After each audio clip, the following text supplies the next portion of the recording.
Hello UPSC aspirant, और कैसे हैं आप सब। उम्मीद है आप सबकी पढ़ाई लिखाई बहुत अच्छी चल रही होगी।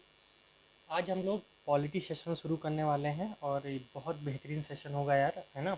हम लोग क्या करेंगे, बुक को रीड करेंगे, क्योंकि अभी तक मुझे लगता है यूट्यूब पे ये पहली बार कहीं मिलेगा आपको जहाँ पे बुक को रीड करने का है। क्या करेंगे, बुक को आपको भी साथ में रखनी है, कुछ ये मार्कर वगैरह रखना है, एक पेंसिल रखिएगा और एक पेन होनी चाहिए। किस लिए, क्योंकि ये कुछ इंपॉर्टेंट मिले तो उसको हम लोग वहाँ पे टैकल कर पाएँ, ठीक है। इतनी बात ध्यान रखिएगा। और एक बात और, हाँ, इससे पहले मैंने एक वीडियो डाला था जिसमें लगभग 11 ईयर का हमने ट्रेंड एनालिसिस किया था कि कौन सा प्रीलिम्स के लिए टॉपिक्स इंपॉर्टेंट है। वो वीडियो ज़रूर देखिएगा, लिंक बॉक्स में हम उसको डिस्क्रिप्शन में दे देंगे, आप आराम से देख लीजिएगा। और एक बात और, टेलीग्राम चैनल जरूर ज्वाइन कर लीजिए, क्योंकि पीडीएफ वगैरह वहाँ पे आपको अच्छी अच्छी मिल जाएगी, जिससे पॉलिटी का जो एनसीईआरटी मैंने कराई है उसका आपको वहाँ पे पीडीएफ मिल जाएगा, ठीक है। तो चलिए शुरू करते हैं। और जो बिगनर्स हैं ना, वो अगर यहाँ से पूरा देखते हैं, या जो लगातार यूपीएससी का एग्ज़ाम दे रहा है और नहीं हो पा रहा है प्रीलिम्स में, तो क्यों नहीं हो रहा है वो यहीं पे चर्चा करेंगे बहुत अच्छे से।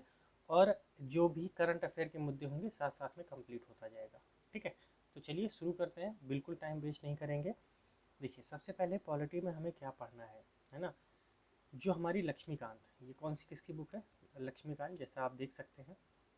यहाँ पे आप जाइएगा, पेज नंबर जो भी दिया है, जहाँ पे भाग 1 संवैधानिक ढांचा, मतलब कॉन्स्टिट्यूशनल फ्रेमवर्क की बात हो रही है, यहीं से हमें शुरुआत करनी है। सबसे पहले भाग 1 ही शुरुआत करेंगे, जिसमें ऐतिहासिक पृष्ठभूमि, संविधान का निर्माण, है ना। तो यहीं से शुरू करेंगे। तो आज हमारा सबसे पहला सेशन किस चीज़ पे है, ऐतिहासिक पृष्ठभूमि। आप सबके पास किताब होनी ही चाहिए।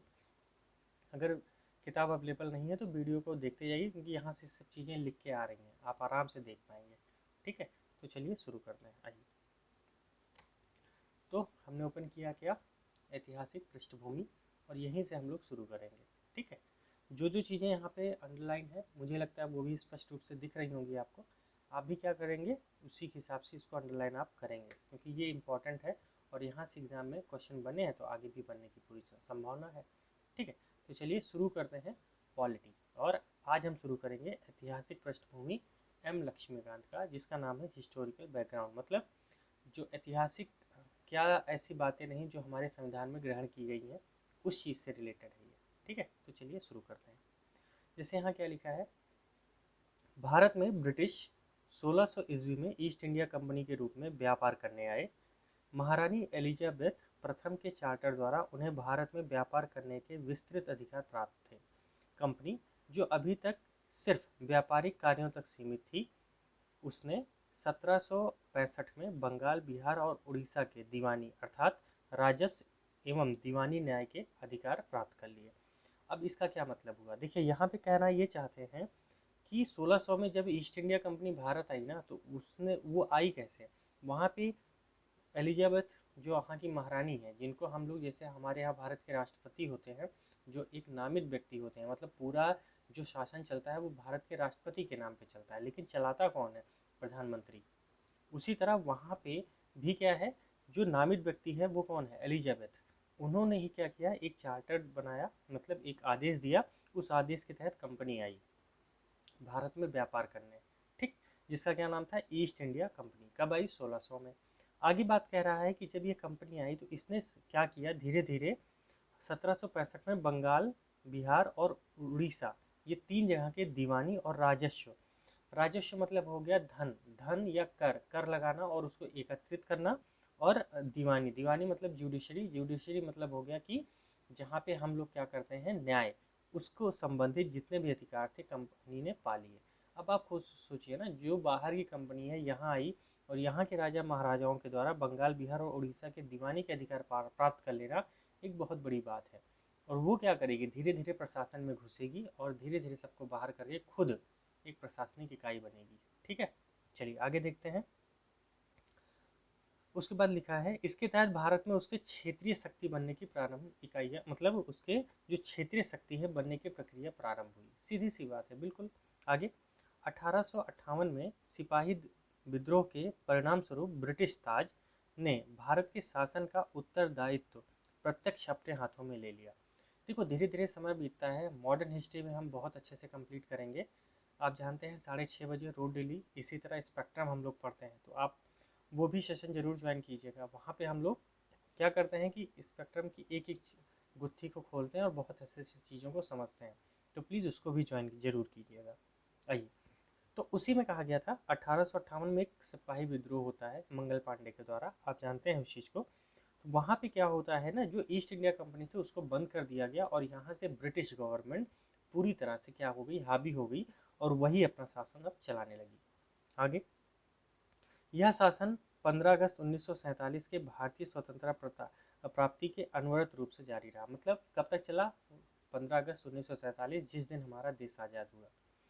आगे बात करते हैं, स्वतंत्रता मिलने के साथ ही भारत के लिए एक संविधान की आवश्यकता महसूस हुई। सीधी सी बात है, पूरे विश्व में जितने भी देश थे वो लोकतंत्र की तरफ आगे बढ़े, तो हमें भी ऐसा ज़रूरत हुई कि हमें भी क्या चाहिए, लोकतंत्र चाहिए, और हमें भी अब क्या चाहिए, एक संविधान की ज़रूरत है। आगे, यहाँ इसको अमल में लाने के उद्देश्य से 1946 में एक संविधान सभा का गठन किया गया। अब बेसिक जो छोटे मोटे एग्जाम होते हैं वहाँ यही पूछ लिया जाता है कि संविधान सभा की गठन कब हुआ, तो 1946। थोड़ी सी बात ध्यान रखिएगा। आगे, और 26 जनवरी 1950 को संविधान अस्तित्व में आया, जिस दिन हम अपना गणतंत्र दिवस मनाते हैं। आगे, यद्यपि संविधान और राज्य व्यवस्था की अनेक विशेषताएं ब्रिटिश शासन से ग्रहण की गई थी, तथापि ब्रिटिश शासन में कुछ घटनाएं ऐसी थी जिसके कारण ब्रिटिश शासित भारत में सरकार और प्रशासन की विधिक रूपरेखा निर्मित की गई।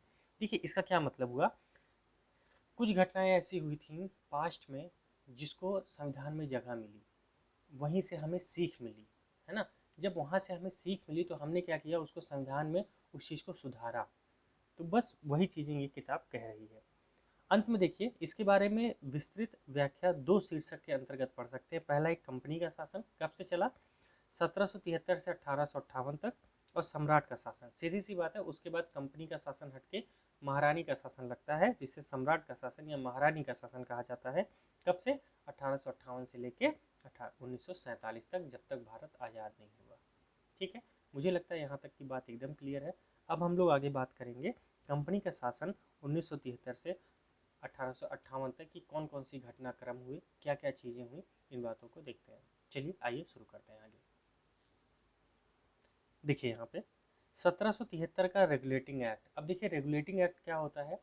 देखिए, जब कंपनी शासन करने आई तो वो सॉरी सब जब कंपनी व्यापार करने आई तो वो कब आई, जब उसे 1600 में जो एलिजाबेथ है महारानी वहाँ की, उन्होंने एक चार्टर दिया, मतलब एक आदेश दिया, उसके तहत कंपनी आई। तो धीरे धीरे जब कंपनी यहाँ के जो प्रशासनिक गतिविधियाँ थी उसमें जब भाग लेने लगी ना, तब वहाँ की संसद को ऐसा लगा कि अब कंपनी को रेगुलेट करना, मतलब उसकी एक रेगुलेशन, उसको एक नियम में बांधना बहुत ज़रूरी है, नहीं तो कहीं ना कहीं वो बहुत ज़्यादा मजबूत हो जाएगी। क्योंकि इंग्लैंड बहुत छोटा सा देश है और वहीं पे भारत एक बहुत बड़ी भूमि थी। ठीक, इसके डर से उन्होंने क्या किया, 1773 में पहला रेगुलेटिंग एक्ट लाया। आइए पढ़ते हैं। किताब प्लीज़ साथ में रखिएगा, साथ साथ पढ़िएगा, मज़ा बहुत आएगा, है ना। इग्नोर मत कीजिए, पढ़िएगा ज़रूर। चलिए शुरू करते हैं। इस अधिनियम का अत्यधिक संवैधानिक महत्व था। यथा यथासंभव, पहला नंबर पॉइंट अ, भारत में ईस्ट इंडिया कंपनी के कार्यों को नियमित और नियंत्रित करने की दिशा में ब्रिटिश सरकार द्वारा उठाया गया पहला कदम था। सीधी सी बात है, पहला कदम तो था ही, क्योंकि इसके पहले ऐसा कोई रेगुलेटिंग एक्ट नहीं आया था। आप सोचिए आई कब, 1600 में, और बात है 1773 की, लगभग 173 साल बाद ऐसा हुआ है।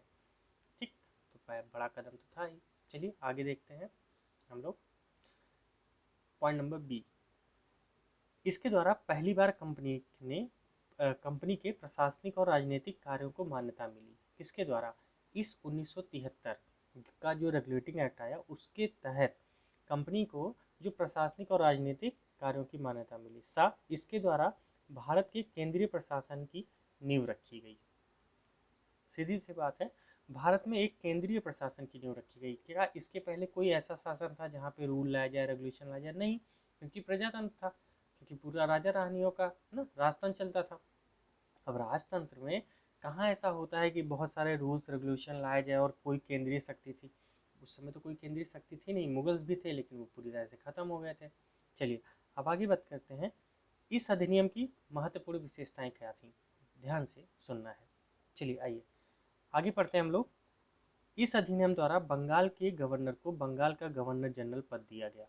इसके पहले 1973 के पहले वारन हेस्टिंग्स जो था उसको क्या बोला गया था, बंगाल का गवर्नर कहा जाता था, लेकिन इसके बाद क्या कहा जाने लगा, बंगाल का गवर्नर जनरल। तो इस बात को ध्यान रखिएगा कि किस अधिनियम या किस रेगुलेटिंग एक्ट के तहत बंगाल की गवर्नर जनरल को जनरल पद नाम दिया गया। तो इस बात को ध्यान रखना है, 1773।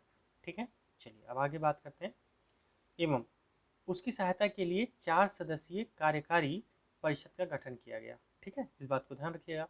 आइए आगे फिर लिखा है, उल्लेखनीय है कि पहले गवर्नर लॉर्ड वॉरेन हेस्टिंग्स थे। ठीक है, चलिए इस ज़्यादा जानने की जरूरत भी नहीं है, आगे बात करते हैं। इसके द्वारा मद्रास व बम्बई के गवर्नर बंगाल के गवर्नर जनरल के अधीन कर दिए गए। तो ये एक बात ध्यान रखनी है, जो बम्बई का गवर्नर जनरल था और मद्रास का था, उनको ना जो बंगाल के गवर्नर जनरल थे उनके अधीन कर दिया गया, उनको इसी में शामिल कर दिया गया। ठीक है, क्योंकि गवर्नर जनरल बनाया गया था यहाँ, इस बात को ध्यान देने की बात है। आगे, जबकि पहले सभी प्रेसिडेंसियाँ एक दूसरे से अलग थीं, वहाँ पे कोई दूसरा गवर्नर रहता था, यहाँ कोई दूसरा, लेकिन अब क्या किया गया, मर्ज करके एक बना दिया गया। ठीक है, अधिनियम के अंतर्गत कलकत्ता में 1774 में एक उच्चतम न्यायालय की स्थापना की गई, जिसमें प्रमुख न्यायाधीश और 3 अन्य न्यायाधीश थे। देखिए, सुप्रीम कोर्ट लाने की क्या जरूरत पड़ी होगी, जरूरत इसलिए पड़ी होगी उस समय जो न्यायिक मुद्दे थे वो बहुत ज़्यादा बढ़ गए होंगे, इस वजह से ब्रिटिश गवर्नमेंट ने ये सोचा होगा कि वहाँ पे भी एक सुप्रीम कोर्ट रखी है। ठीक है, इस वजह से लाया गया। तो बस इस बात को ध्यान रखना है कि 1773 के तहत एक सुप्रीम कोर्ट की स्थापना की गई, कहाँ पे, कलकत्ता में। चलिए अब आगे, ये इंपॉर्टेंट बात है, ध्यान रखिएगा। इसके तहत कंपनी के जो कर्मचारी थे वो निजी व्यापार करने और भारतीय लोगों से उपहार और रिश्वत लेने पर प्रतिबंध कर दिया गया। तो यहाँ दो बातें हैं, एक तो है पहला निजी व्यापार और दूसरा है भारतीय लोगों से उपहार या रिश्वत। ठीक है, तो इसको लेने से प्रतिबंध कर दिया गया। इसके पहले क्या होता था कि जो कंपनी के लोग थे या कंपनी के कर्मचारी थे वो क्या करते थे, बहुत ज़्यादा निजी व्यापार करते थे और बहुत मोटी रकम यहाँ से कमा के जाते थे। तो कंपनी को लगा, मतलब ब्रिटिश गवर्नमेंट को लगा कि इसको पे रोक लगाना चाहिए, इससे कंपनी का जो वो है, मतलब क्या कहते हैं, जो उनका व्यवसाय है वो कहीं ना कहीं दिक्कत में आ रहा था, समस्या में आ रहा था। इस वजह से क्या हुआ, इस रेगुलेटिंग एक्ट के तहत ये नियम लाया गया कि कंपनी के जो भी कर्मचारी होंगे अब निजी व्यापार बिल्कुल नहीं करेंगे और ना ही किसी से उपहार या रिश्वत लेंगे, इस पर प्रतिबंधित कर दिया गया।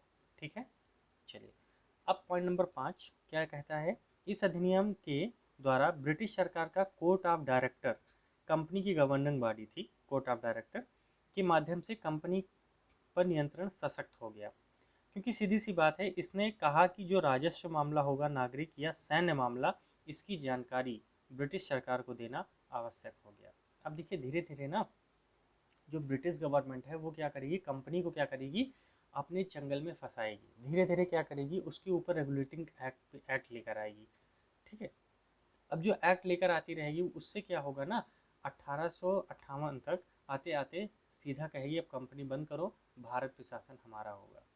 ठीक है, तो इन्हीं एक्ट के तहत वो धीरे धीरे क्या करती है, अपना शिकंजा कसती जाती है कंपनी के ऊपर, जिससे कंपनी क्या करे, कुछ गलत कदम इंग्लैंड के खिलाफ ना उठा पाए। चलिए अब बात करते हैं हम लोग 1781 का संशोधन अधिनियम। ये जो संशोधन अधिनियम था ये 1773 का ही संशोधन था। ठीक है, तो कब आया, 1781। क्या इंपॉर्टेंट है, कुछ बिल्कुल इंपॉर्टेंट नहीं है, बस कुछ बातें हम लोग को ध्यान में रखना है। ठीक है, चलिए आइए देखते हैं क्या, रेगुलेटिंग एक्ट ऑफ 1773 की खामियों को दूर करने के लिए ब्रिटिश संसद ने अमेंडमेंट एक्ट 1781 को पारित किया, जिसे बंदोबस्त कानून मतलब एक्ट ऑफ सेटलमेंट कहा जाता है। निम्नलिखित विशेषता थी, आइए देखते हैं क्या क्या विशेषताएं थी। आइए देखिए, यहाँ लिखा है नंबर 1, इस कानून के गवर्नर जनरल को काउंसिल के उच्चतम न्यायालय के क्षेत्र का अधिकार से बरी व मुक्त कर दिया गया, उनके ऐसे कृत्यों के लिए जो उन्होंने पद धारण के अधिकार के लिए किए थे। उसी प्रकार कंपनी के सेवकों को भी उनकी कार्य के दौरान कई कार्यवाहियों के लिए सर्वोच्च न्यायालय के क्षेत्राधिकार से मुक्त कर दिया गया। अब देखिए खास बात, यहाँ पे इनकी शैतानी देखिए क्या है कि भैया सीधी सी बात है, इसके पहले जो आपने कानून लेकर आया था तो उसमें आपने क्या किया, जो भी उनकी काउंसिल थी किसकी, सर्वोच्च न्यायालय के क्षेत्र की, उसमें उन्होंने क्या किया, बहुत सारे क्षेत्र को बाहर कर दिया। किसका, जो गवर्नर जनरल की काउंसिल थी। देखिए गवर्नर क्यों इनको संशोधन लाने की जरूरत पड़ी होगी, सीधी सी बात है, आप दूसरे के देश में हैं और आप जब गलत करेंगे तो लोगों के पास ये ताकत तो थी ना कि वो सुप्रीम कोर्ट जा सकते हैं। जब उनके पास ये ताकत थी तो ज़्यादा से ज़्यादा केसेस किसके ऊपर होंगे, गवर्नर जनरल उनकी काउंसिल के ऊपर, क्योंकि गलत तो वही कर रहे थे। तब जाके ये फील हुआ अंग्रेज़ों को कि यार ऐसे में तो यहाँ पे क्या होगा भाई, सीधी सी बात है, यहाँ पे समस्याएं बढ़ेंगी। तो हमें क्या करना है, सुप्रीम कोर्ट से के क्षेत्राधिकार से इसको बाहर करना पड़ेगा। तो उन्होंने क्या किया, जो जनरल गवर्नर जनरल की काउंसिल थी या फिर जो कंपनी के जो सेवक थे ना, जो कंपनी के लिए काम करते थे, उनकी भी जो कार्रवाइयाँ थी वो सुप्रीम कोर्ट क्षेत्र से बाहर कर दिया गया। आप खुद सोचिए ऐसा करके उनको फ़ायदा क्या मिला होगा, फ़ायदा यही मिला होगा क्योंकि उपनिवेश है ये, है ना भारत। तो भारत अगर गुलाम है तो उसको गुलामी की तरह बनाने के रहने के लिए अपने आप को क्या करना है, कानूनी कार्रवाइयों से दूर रखना है, इसीलिए उन्होंने ये कदम उठाया होगा। ठीक, तो अगर आपसे पूछा जाए ये कब, मतलब क्या कब संशोधित किया गया, तो ध्यान रखिएगा 1773 के बाद जो 1781 का रेगुलेटिंग एक्ट आया है उसके तहत। चलिए अब आगे बात करते हैं। इस कानून में राजस्व संबंधी मामले तथा राजस्व वसूली से जुड़े मामले को भी सर्वोच्च न्यायालय के क्षेत्र से बाहर कर दिया गया। आप खुद सोचिए, मतलब इतने गंदे व्यक्ति रहे होंगे, क्योंकि सीधी सी बात है उस समय क्या होता है, राजस्व मामले जब ज़्यादा होने लगेंगे, ज़बरदस्ती कर नहीं सकते हो, जो नियम है वही है, तो लोग कहाँ जाने लगेंगे, ये कोर्ट। तो इस वजह से अगली बार संशोधित करके ये किया गया। सोचिए 4 साल में, नहीं 4 नहीं, कितना था, 73 के बाद 81, है ना, लगभग 7-8 सालों में उनकी हालत क्या हो गई, खराब, क्योंकि सुप्रीम कोर्ट बना होगा, उसके बाद नियम कानून शुरू होंगे तो समस्याएं बढ़ी होंगी। इसीलिए उन्होंने क्या किया, जो राजस्व मामले थे और राजस्व वसूली से मामले थे उनको भी न्यायालय से कि क्षेत्रफल, मतलब क्षेत्र जो क्षेत्राधिकार थे उससे बाहर कर दिया गया। क्या कहा जाए अंग्रेजों को। चलिए पॉइंट नंबर नेक्स्ट देखते हैं। इस कानून के द्वारा कलकत्ता के सभी निवासियों को सर्वोच्च न्यायालय के अधिकार क्षेत्र के अंतर्गत कर दिया गया। यह व्यवस्था की गई कि न्यायालय हिंदुओं के लिए निजी कानूनों के हिसाब से हिंदुओं तथा मुसलमानों को निजी कानून मुसलमानों के वाद के मामले करे। अब सीधी सी बात है, यहाँ पे उन्होंने क्या किया, हिंदुओं के लिए अलग प्रथाएं बना दी और मुसलमानों के लिए, मतलब सीधी सी बात है, अगर कोई मुस्लिम जा रहा है तो वो मुस्लिम कानून के तहत उसका देखा जाएगा और हिंदू जा रहा है तो हिंदू कानून के तहत। ठीक, और एक बात और कि जो निवासी थे, कहाँ के, कोलकाता के निवासी थे, उन सबको उसके अधिकार क्षेत्र में ला दिया गया सुप्रीम कोर्ट के। चलिए यहाँ तक तो बात ठीक रही। आगे बात करते हैं पॉइंट नंबर 4। यहाँ क्या लिखा है, इस कानून के द्वारा व्यवस्था की गई कि प्रांतीय न्यायालयों की appeal governor general in council के यहाँ दायर हो, ना कि सुप्रीम कोर्ट में। इसका क्या मतलब है, इसका मतलब है जो प्रांतीय न्यायालय हैं अगर उनको कोई अपील करना है तो वो सुप्रीम कोर्ट में अपील नहीं करेंगे, वो सबसे पहले कहाँ अपील करेंगे, गवर्नर जनरल के काउंसिल में। सोचिए गजब की न्याय प्रणाली रही होगी। पॉइंट नंबर 5, इस कानून में गवर्नर जनरल इन काउंसिल को प्रांतीय न्यायालयों एवं काउंसिल, जिसे हम प्रोविंशियल कोर्ट या काउंसिल के नियम विनियम करने के अधिकृत कर दिया गया। मतलब जो भी प्रोविंशियल कोर्ट होंगे उनका नियम सुप्रीम कोर्ट नहीं बनाएगा, उनका नियम कौन बनाएगा, जो गवर्नर का काउंसिल होगा। अब आप सोचिए आजकल जो कोर्ट चलता है, भले ही वो डिस्ट्रिक्ट कोर्ट क्यों ना हो, उसके नियम कानून कौन बनाता है, हाई कोर्ट, और हाई कोर्ट के नियम कानून कौन बनाता है, सुप्रीम कोर्ट। अब आप खुद सोचिए, लेकिन उस समय क्या था कि भैया जो भी नियम कानून हम बनाएंगे ना जुडिशरी का, वो कौन बनाएगा, गवर्नर जनरल। अब आप खुद सोचिए कितनी पारदर्शिता रही होगी या कितना बेहतर रहा होगा, है ना। तो वो आए ही थे हमारे ऊपर शासन करने के लिए और लूटने के लिए, उनकी इस अधिनियम से पता चलता है। तो ये हमें ये सीख मिली कि जो न्यायालय है उसको हमेशा काउंसिल से दूर रखना चाहिए। अगर ये कहा जाए कि इस समय की जो गवर्नमेंट है ना, वो गवर्नमेंट क्या करे, जितने न्यायालय हैं उसके रूल्स बनाए, तो आप बताइए ना, महाराजा कौन, क्या न्यायालय का कोई मतलब रह जाएगा, बिल्कुल नहीं। इसीलिए सुप्रीम कोर्ट ने क्या किया, जो जब उसके खिलाफ एक बात लेकर आई कि जो भी अब जजों की नियुक्ति होगी वो न्यायिक आयोग करेगा, तो सुप्रीम कोर्ट ने स्वतः यह संज्ञान लेते हुए उस अधिनियम को क्या किया था, रद्द कर दिया था। तो यही सब खास बातें हैं जो हमने सीखा और हमने संविधान में डाला। ठीक है, यही चीज़ें हैं, क्योंकि ये बहुत ज़्यादा दुख दी होंगी कहीं ना कहीं, उस समय के लोगों से पूछिए क्या स्थितियाँ रही होंगी। चलिए अब आगे बात करते हैं हम लोग अगले अधिनियम की, जिसका नाम है 1786 का अधिनियम, एक्ट ऑफ 1786। क्या कहता है, 1786 में लॉर्ड कॉर्नवालिस को बंगाल का गवर्नर जनरल नियुक्त किया गया। ठीक है, लॉर्ड कॉर्नवालिस जो था वो काफ़ी ही क्रूर व्यक्ति था, ऐसा माना जाता है। और ये माना जाता है कि जब इसने पद को स्वीकार किया तो इसकी दो शर्तें थी। नंबर एक, उसको क्या चाहिए, वीटो पावर। कैसी वीटो पावर देखते हैं। उसे विशेष मामलों में अपनी काउंसिल के निर्णयों को अधिभावी करने व मनाने का अधिकार हो, खुद विशेष कारणों में। अब विशेष मामला कौन होगा, वो खुद डिसाइड करेगा, ये विशेषक नहीं है।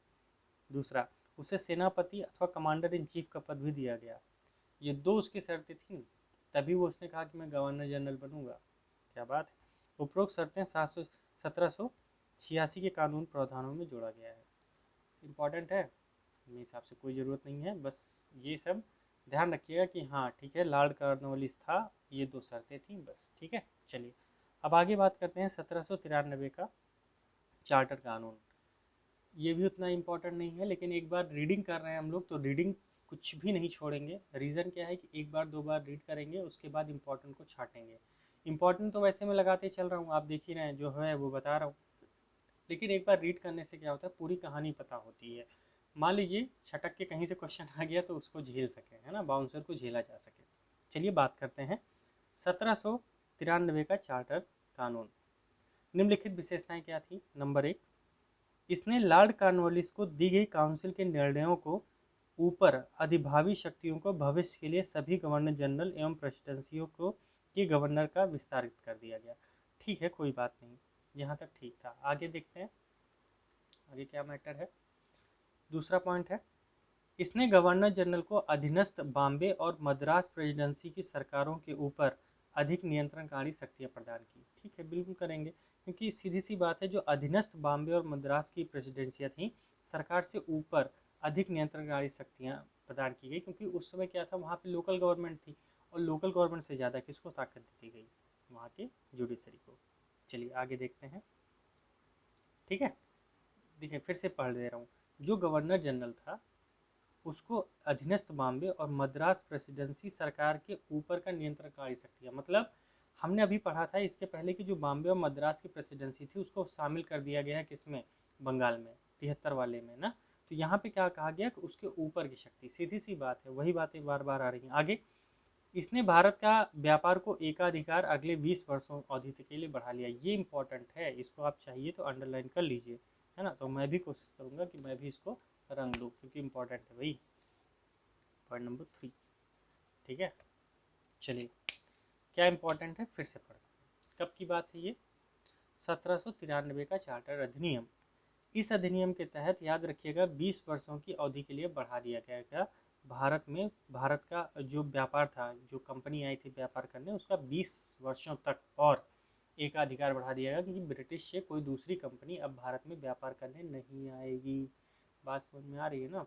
चलिए अगली बात है पॉइंट नंबर 4।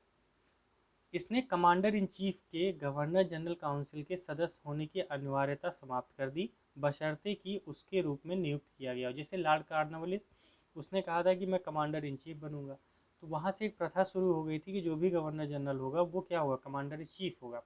तो इस प्रथा को समाप्त कर दिया गया। ठीक है, आगे, इसने व्यवस्था थी कि बोर्ड ऑफ कंट्रोल के सदस्यों तथा उनके कर्मचारियों को भारतीय राजस्व में से ही भुगतान किया जाएगा। ये भी ध्यान रखिएगा। ठीक है, ये भी इम्पोर्टेंट है। देखिए यहाँ पे जितने भी आएंगे जो बोर्ड ऑफ कंट्रोल होंगे के सदस्यों को भी कर्मचारी के राजस्व से ही भुगतान किया जाएगा। अब आप खुद सोचिए ना, ये सब बैठे कहाँ हैं, इंग्लैंड में, लेकिन तनख्वाह कहाँ से मिल रही है, भारत से। ठीक है, चलिए यहाँ तक कोई समस्या हो, उम्मीद है नहीं होगी।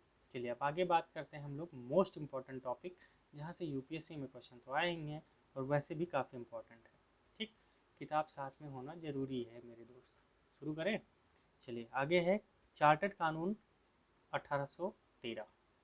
ठीक, चार्टर्ड एक्ट 1813 काफ़ी इम्पोर्टेंट है। इसमें कुछ बातें आप भी इसको पॉइंट आउट जरूर कर लीजिएगा। लिखा है, इस कानून ने भारत में कंपनी के व्यापार को एकाधिकार को समाप्त कर दिया। अब कहा गया भैया जितनी कंपनियां हैं वो आ सकती हैं, तो आपसे सीधा सीधा पूछा जाएगा किस अधिनियम के तहत भारत में जो कंपनी का व्यापार का एकाधिकार था उसको समाप्त कर दिया गया। आगे आगे, यदि भारतीय व्यापार को सभी ब्रिटिश कंपनी व्यापारियों के लिए खोल दिया है, मतलब अब कोई भी आए, है ना, कोई भी आए वो भारत में व्यापार कर सकता है। पहले कौन था, सिर्फ ईस्ट इंडिया कंपनी। आगे, तब भी इस कानून से चाय के व्यापार तथा चीन के साथ व्यापार में कंपनी का एकाधिकार बहाल रखा। अब चीन के साथ ठीक है कंपनी करेगी, लेकिन चाय, तो चाय और चीन दो बातें ध्यान रखिएगा कि चाय और चीन के साथ कंपनी क्या करेगी, अपना एकाधिकार हमेशा कंट्रोल करेगी और वो जारी रहेगा। नेक्स्ट पॉइंट नंबर 2, इस कानून ने भारत में कंपनी शासित क्षेत्रों पर ब्रिटेन के राजा की प्रभुता को प्रकट व स्थापित किया। ठीक है, कोई बात नहीं, सीधी सी बात है, उस यही कह रहा है कि जो ब्रिटेन के राजा थे उनकी प्रभुता आई वहाँ पे, उसी को स्थापित किया, और क्या कर ही रहे थे ये। ठीक है, अगला पॉइंट है, इस कानून ने ईसाई मिशनरियों को भारत में आकर लोगों को प्रबुद्ध करने की अनुमति प्रदान की। भैया 1813 से क्या होगा, मिशनरी आएंगे। ये बात ना हम लोग यार उसमें स्पेक्ट्रम में पढ़ेंगे बहुत अच्छे से कि इनका आना जरूरी क्यों हो गया था। ठीक है, बहुत अच्छे से समझेंगे। चलिए बस ये बात ध्यान रखिए, 1873 से इनको अनुमति मिल गई कि ईसाई मिशनरी भारत में आएंगे। चलिए क्या करेंगे, कन्वर्जन, सीधी सी बात। आगे पॉइंट नंबर 4, इस कानून ने भारत के ब्रिटिश इलाकों में बंदिशों के बीच पश्चिमी शिक्षा के प्रसार की व्यवस्था की। इन्होंने कहा कि ठीक है, अभी तक हमने भारत की सभी पृष्ठभूमि को समझ ली, अब ईसाइयत लेके चले आओ। उसके बाद क्या लेकर चले आए, यहाँ पे जो पश्चिमी शिक्षा है उसको बताया जाए कि तुम लोग अनपढ़ हो और हम लोग अच्छे हैं, ये चीज़ बताना शुरू करो, तभी क्या होगा, बेहतर होगा। और यही करना इन्होंने शुरू कर दिया। ठीक, अगली बात क्या है, इस कानून ने भारत की स्थानीय सरकारों को व्यक्तियों पर कर लगाने के लिए अधिकृत किया। कर भुगतान नहीं करने पर दंड की व्यवस्था की गई। अब आप खुद सोचिए, मतलब जो भारत की स्थानीय सरकार हैं उनको ये ताकत हो गई कि वह व्यक्तियों पर कर लगा सकती है। आप ज़्यादा कमा रहे हो कर दो, कम कमा रहे हो कम कर दो, लेकिन कर दो। ये सब चीज़ें लाई गई। तो आपसे पूछा जा सकता है कि किस अधिनियम के तहत या किस चार्टर कानून के तहत ब्रिटिश कंपनी ने क्या किया, स्थानीय सरकारों को ये ताकत दी कि वह व्यक्तियों पर निजी कर लगा सकती है। ठीक है, तो क्या नाम है इसका, 1813। बिल्कुल नहीं भूलना है, काफ़ी इंपॉर्टेंट है, इसीलिए मैंने अंडरलाइन किया है। चलिए अब बात करते हैं अगला, जो काफ़ी इंपॉर्टेंट ये भी है, इसका क्या नाम है, 1784 का पिट्स इंडिया एक्ट। पिट्स माने क्या होता है, देखो पिट्स माने होता है छोटा मोटा, है ना। मन किया तो चलो एक छोटा सा तुम्हें क्या दिए, पिट्स दे दिए। ठीक है, चलिए आगे बात करते हैं। रेगुलेटिंग एक्ट 1733 की कमियों को दूर करने के लिए ब्रिटिश शासन ने एक संशोधन अधिनियम 1781 में पारित किया था, जिसे एक्ट ऑफ सेटलमेंट के नाम से जाना जाता है, जो हमने पढ़ लिया। आगे इसके बाद अन्य महत्वपूर्ण अधिनियम पिट्स इंडिया एक्ट 1784 के अस्तित्व में आया। ठीक है, तो अब ये 1800 के बाद 1784, भाई किताब में ऐसा दिया है तो क्या करें, है ना, पढ़ लो। ठीक है, चलिए क्या लिखा है, इस अधिनियम की विशेषता इस प्रकार थी। पहला, इसे कंपनी के राजनीतिक और वाणिज्यिक कार्यों को पृथक पृथक कर दिया। इसको अंडरलाइन कर लीजिएगा। इसने क्या किया, कंपनी राजनीतिक काम अलग करेगी और वाणिज्यिक काम अलग करेगी, दोनों की टीमें अलग होंगी। काम कंपनी ही करेगी, लेकिन वहाँ पे क्या होगी, टीमें और वहाँ का जो कार्यालय होगा वो अलग होगा। ठीक है, आगे इसने निर्देशक मंडल को कंपनी के व्यापारिक मामलों के अधीक्षण की अनुमति दे दी, लेकिन राजनीतिक मामलों में प्रबंध के लिए नियंत्रण बोर्ड, मतलब बोर्ड ऑफ कंट्रोल के नाम का एक निकाय का गठन किया। ठीक है, यहाँ तक कोई समस्या। चलिए, इस प्रकार द्वैध शासन का आरंभ किया गया। तो आपसे ये पूछा जाए कि द्वैध शासन का आरंभ कब हुआ, तो इस बात को ध्यान रखिएगा, कब, जो हमारा 1784 का पिट्स इंडिया एक्ट था उसमें। द्वैध शासन क्या होता है, द्वैध शासन ये होता है ना कि जब कंपनी में नियंत्रण करने वाले दो लोग हो जाएं। ठीक, जैसा कि हमने पढ़ा कि यहाँ पे दो बोर्ड आ गए ना, एक राजनीति करेगा और दूसरा क्या करेगा, वो क्या करेगा, राजनीति के साथ वाणिज्यिक कार्य करेगा। तो एक राजनीति देख रहा है, दूसरा वाणिज्यिक देख रहा है, और हैं एक ही लोग। तो यहाँ पे एक ही जो कंपनी काम कर रही है, अब वो द्वैध काम हो गया, मतलब दो काम किया जा रहा है कंपनी के द्वारा, तो द्वैध शासन लागू हो गया। ठीक है, आगे नियंत्रण बोर्ड को यह शक्ति थी कि ब्रिटिश नियंत्रित भारत में सभी नागरिक, सैन्य सरकार व राजस्व गतिविधियों के अधीक्षण व नियंत्रण करे। इसका क्या मतलब है, जो नियंत्रण बोर्ड बनाया गया था, वह नियंत्रण बोर्ड क्या कर रहा था, राजनीतिक मामलों का प्रबंध कर रहा था। ठीक है, अब उसने क्या किया, उसको ये शक्ति दी गई थी कि जो भारत में नागरिक है या सैन्य है, सरकार या राजस्व गतिविधियों का निरीक्षण भी कर सकता है, उसको नियंत्रित भी कर सकता है। क्योंकि राजनीतिक मामले थे ना, तो उसको सरकार को ये ताकत दी गई कि इसको ब्रिटिश जो कंपनी थी उसको ताकत, उसके बोर्ड को ये ताकत दी गई कि वो कभी भी ऐसा कर सकती है। ठीक है, चलिए अब आगे। इस प्रकार यह अधिनियम दो कारणों से महत्वपूर्ण था। पहला, भारत में कंपनी के अधीन क्षेत्र पहली बार ब्रिटिश अध्यापित क्षेत्र कहा गया। अब आप देखिए, इस बात को ध्यान रखिएगा कि यह इम्पोर्टेंट, पहला तो ये मुद्दा था कि इसने जो कंपनी के अधीन क्षेत्र था ना, उसको पहली बार ब्रिटिश आधिपत्य क्षेत्र कहा गया, क्योंकि बोर्ड ऑफ कंट्रोल बनाया गया इसी वजह से। दूसरा, ब्रिटिश सरकार को भारत में कंपनी के कार्यों और इसके प्रशासन का पूर्ण नियंत्रण प्रदान किया गया। ठीक है, तो ये भी काफ़ी इंपॉर्टेंट था कि दूसरा, ब्रिटिश सरकार को भारत में कंपनी के कार्यों तथा इसके प्रशासन का पूर्ण नियंत्रण दिया गया। ठीक है, दोनों बातें क्लियर रहनी चाहिए। पहला पॉइंट ज़्यादा इंपॉर्टेंट है, तो उसको आप अंडरलाइन जरूर कर लें। चलिए अब बात करते हैं हम लोग 1833 का चार्टर अधिनियम। ठीक है, देखिए जितने भी चार्टर अधिनियम आ रहे हैं वो कहीं ना कहीं हमें सीख दे रहे हैं। हमारे संविधान, जो हमारे जिन्होंने संविधान बनाया, उनको कहीं ना कहीं सीख मिली कि नहीं यार, हमें ऐसा नहीं करना है। ठीक है, तो इस बात को ध्यान रखना है। चलिए अब आगे बात करते हैं हम लोग 1833 का चार्टर अधिनियम। लिखा है, ब्रिटिश भारत के केंद्रीयकरण की दिशा में एक अधिनियमिक निर्णायक कदम था। कौन सा? 1833 का चार्टर अधिनियम। अब इसमें बात क्या आती है, देखते हैं। इसमें बंगाल की गवर्नर जनरल को भारत का गवर्नर जनरल बना दिया गया। अब ये 1773 में आया था, तो उसमें बंगाल के गवर्नर को बंगाल का गवर्नर जनरल बनाया गया था। 33 में क्या किया गया, जो बंगाल का गवर्नर जनरल था उसको भारत का गवर्नर जनरल कहा गया। खुद सोचिए, ये इंपॉर्टेंट क्वेश्चन बन सकता है एग्जाम में। ठीक है, कब जो बंगाल का गवर्नर जनरल था उसको इंडिया का गवर्नर जनरल कब कहा गया, तो 1833 में। इस बात को ध्यान रखना है। जिसमें नागरिक और सैन्य शक्तियाँ नहीं थी, मतलब नागरिक और सैन्य बचा ही गया। ठीक है, नागरिक में राजस्व भी आ जाता है इनका। चलिए आगे बात करते हैं। इस प्रकार इस अधिनियम में पहली बार ऐसी सरकार का निर्णय किया जिसका ब्रिटिश कब्जे वाले संपूर्ण भारतीय क्षेत्र पर पूर्ण नियंत्रण था। लॉर्ड विलियम बेंटिंक पहले भारत के गवर्नर जनरल थे। अब देखिए यहाँ पे खास बात, पहली बार ऐसा हुआ कि अब जो ब्रिटिश है ना, वो ब्रिटिशर हैं, वो क्या कह रहे हैं कि अब पूरा भारत ही हमारा है, क्योंकि अब भारत का गवर्नर जनरल हो गया ना। पहले ये बंगाल, उड़ीसा, बॉम्बे जो भी प्रेसिडेंसियाँ थी उससे अपना कहते थे। तो ये बहुत बड़ा परिवर्तन आया। अब देखिए धीरे धीरे कंपनी किस हिसाब से अपने पैर को बढ़ा रही है। अगला, इसने मद्रास और बम्बई के गवर्नरों को विधायिका संबंधी शक्तियों से वंचित कर दिया। ठीक है, भारत के गवर्नर जनरल को पूरे ब्रिटिश भारत में विधायिका के असीमित अधिकार प्रदान कर दिए गए। इसके तहत पहले बनाए गए कानूनों को नियामक कानून कहा गया और नए कानून के तहत बने कानूनों को एक्ट या अधिनियम कहा गया। अब देखिए खास बात यहाँ पे, आपको भी लगेगा कि यार क्या बात है ना, कितना अजीब है। देखिए, जो बंगाल और बम्बई की गवर्नर थे ना, उसको विधायी संपत्ति तो पहले हटा दिया गया कि आपको विधायी शक्तियाँ बिल्कुल नहीं है।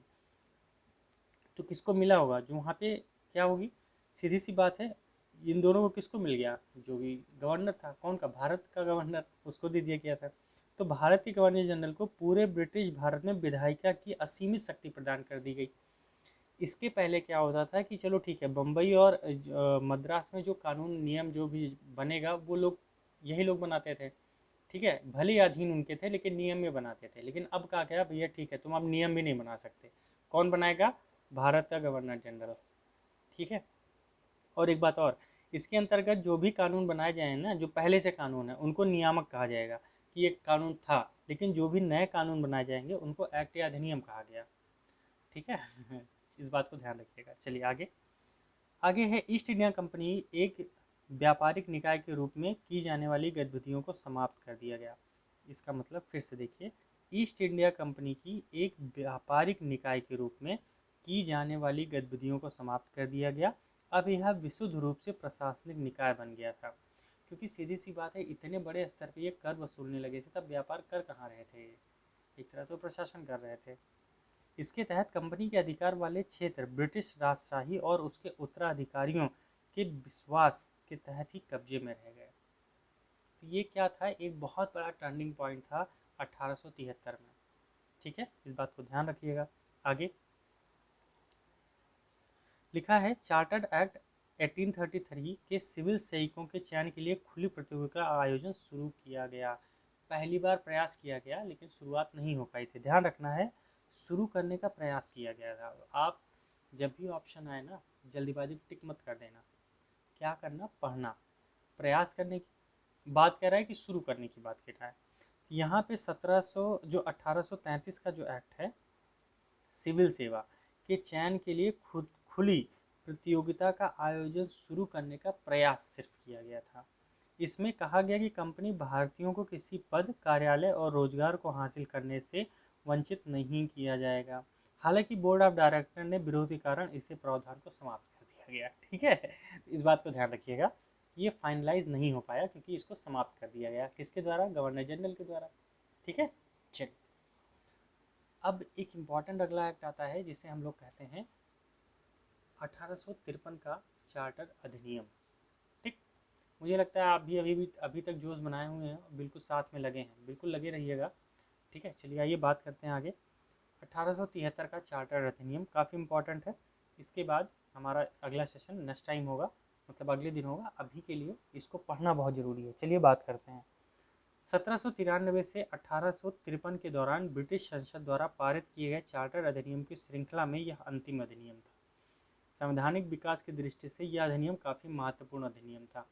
देखेंगे क्योंकि इसके बाद का जो अधिनियम आएगा 1858 का, वो कहीं ना कहीं क्या होगा, ब्रिटिश गवर्नमेंट का होगा, ना कि कंपनी का। ठीक है, आइए बात करते हैं। इस अधिनियम की प्रमुख विशेषता क्या थी। इसने पहली बार गवर्नर जनरल की परिषद के विधायिकी और प्रशासनिक कार्यों को अलग कर दिया गया। ठीक है, मतलब जो विधायी कार्य थे और प्रशासनिक कार्य थे उसको अलग कर दिया गया। इसके पहले क्या किया गया था, बोर्ड अलग बनाया गया था लेकिन काम गवर्नर जनरल ही बनाते थे। लेकिन अब क्या किया गया, गवर्नर जनरल में ही जो परिषद थी उसको विधायी कार्य अलग दिया गया और प्रशासनिक कार्य अलग दिया गया। ठीक है, इसके तहत परिषद में 6 नए पार्षद और जोड़े गए। इन्हें विधान परिषद कहा गया, विधान पार्षद कहा गया। दूसरे शब्दों में इसने गवर्नर जनरल के लिए नई विधान परिषद का गठन किया जिसे भारतीय या केंद्रीय विधान परिषद कहा गया। परिषद की इस शाखा ने छोटी संसद की तरह कार्य किया। इसने वही प्रक्रिया अपनाई जो ब्रिटिश संसद में अपनाई जाती है। ठीक है, इस प्रकार विधायिका को पहली बार सरकार के विशेष कार्य के रूप में जाना गया, जिसके लिए उस विशेष मशीनरी और प्रक्रिया की जरूरत थी। मतलब धीरे धीरे इन्होंने क्या किया, ब्रिटिश का जो कार्य, मतलब कार्य करने के तरीके थे वो सब यहाँ पे शामिल करना जाना शुरू किया गया। ठीक है, चलिए अब आगे इम्पोर्टेंट ये है। देखिए 1833 में क्या किया गया था, सिविल सेवा की जो खुली चयन प्रक्रिया थी उसको तो लाने की कोशिश की गई, लेकिन जो 1853 है ना, यहाँ एकदम लाया गया। आइए देखते हैं क्या। इसने सिविल सेवकों की भर्ती और चयन हेतु खुली प्रतियोगिता व्यवस्था का आरंभ किया। इस प्रकार ब्रिटिश सिविल सेवा भारतीय नागरिकों के लिए खोल दी गई और इसके लिए 1854 में भारतीय सिविल सेवा के संबंध में मैकाले समिति की नियुक्ति हो गई। तो याद रखना, क्रोनोलॉजी में पूछ सकता है, तो याद रखना है 1854 जब मैकाले समिति आई उसने अपना बात बताई कि हाँ ठीक है, भारतीय सिविल सेवा अब शुरू किया जाए और भारतीयों को शामिल किया जाए। ठीक है, इस बात को ध्यान रखिएगा। चलिए आगे बात करते हैं हम लोग। इसने कंपनी के शासन को विस्तारित कर दिया और भारतीय क्षेत्र को इंग्लैंड राजशाही के विश्वास के तहत कब्जे में रखने का अधिकार दिया। लेकिन पूर्व अधिनियमों के विपरीत इसमें भी निश्चित समय का निर्धारण नहीं किया गया था। इसने स्पष्ट नहीं था कि संसद द्वारा कंपनी का शासन किसी भी समय समाप्त किया जा सकता है, लेकिन कब किया जाएगा ये नहीं पता था कि कब किया जाएगा। लेकिन वहाँ की संसद ने ये बता दिया था कि कंपनी का शासन किसी भी समय आप हटा के अपना शासन लगा देंगे। ठीक है, लेकिन ये अभी क्लियर नहीं था, डेट नहीं थी। इसने प्रथम बार भारतीय केंद्रीय विधान परिषद में स्थानीय प्रतिनिधित्व का प्रारंभ किया। अंडरलाइन कर लीजिए इसको। गवर्नर जनरल की परिषद में 6 नए सदस्यों, 4 का चुनाव बंगाल, मद्रास, बम्बई और आगरा की स्थानीय प्रांतीय सरकारों द्वारा किया जाना था। तो पहली बार ऐसा हुआ कि स्थानीय लोगों को स्थानीय प्रतिनिधित्व दिया जाएगा। तो इस बात को ध्यान रखना है, स्टार बना लीजिए, काफ़ी इम्पोर्टेंट है मुद्दा। ठीक है, क्या क्या इम्पोर्टेंट है?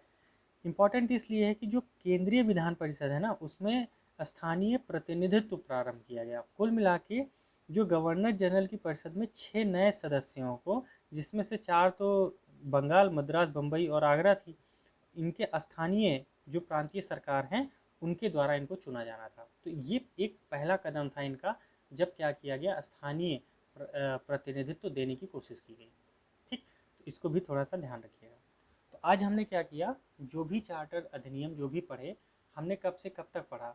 हमने शुरुआत की एकदम 1773 से लेके, और हमने 1853 तक के जितने अधिनियम लाए थे, जितने संशोधन अधिनियम लाए थे, हमने उसको अच्छे से कंप्लीट किया। आप लोग क्या करना है, एक बार इसका और रिवीजन कर लीजिएगा, उसके बाद हम लोग कल शुरू करेंगे ताज का शासन। ठीक, लेकिन इसको कंप्लीट जरूर कर लीजिएगा। उम्मीद है मज़ा तो ज़रूर आया होगा, और ऐसे धीरे धीरे पढ़ेंगे, 1-2 पन्ने 4 पन्ने रो डेली कर करके। उम्मीद है महीने 2 महीने में एक बार पॉलिटी आपकी पूरी बहुत अच्छे से कंप्लीट हो जाएगी। ठीक है, और जब आप खुद से लेके किताब पढ़ते हैं ना, तो उसका रिजल्ट यार बेहतर आता है। कोई टीचर कई बार पढ़ा दे, लेकिन वो चीज़ें ना उतना बेहतर रिजल्ट आपको नहीं दे पाती। तो ठीक है, आप सबका बहुत बहुत धन्यवाद इससे जुड़ने के लिए। वीडियो पसंद आया तो लाइक कीजिए और चैनल को सब्सक्राइब जरूर कीजिएगा। फिर मिलते हैं। Thank you so much to all of you अगले सेशन में।